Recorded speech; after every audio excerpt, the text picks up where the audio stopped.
Selamat pagi Indonesia. Anda menyaksikan seputar Bali terkini pukul 9 WITA bersama saya Dwi Priawan. Tim Pengendalian Inflasi Daerah atau TPID Provinsi Bali kembali meraih predikat terbaik tingkat nasional untuk kawasan timur Indonesia. Selain itu TPID Kabupaten Bangli dan Kabupaten Badung juga membanggakan karena berhasil meraih predikat berprestasi. Tim Pengendalian Inflasi Daerah TPID di Bali mendominasi perolehan penghargaan di tingkat nasional. Dari 4 kategori, 3 diantaranya diraih Bali, yakni Provinsi Bali sebagai TPID terbaik untuk kawasan timur Indonesia, Kabupaten Bangli sebagai TPID berprestasi untuk kawasan timur Indonesia, serta Kabupaten Badung sebagai TPID baru berprestasi. Penghargaan diserahkan oleh Presiden RI pada Rakornas ke-8 TPID di Jakarta. Dengan demikian, Bali mampu menjadi TPID terbaik sebanyak 2 kali berturut-turut.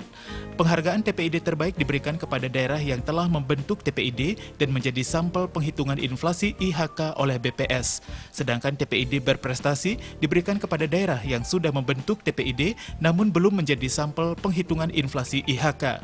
Selain terbaik dan berprestasi, kali ini juga diberikan penghargaan untuk kategori TPID inovatif.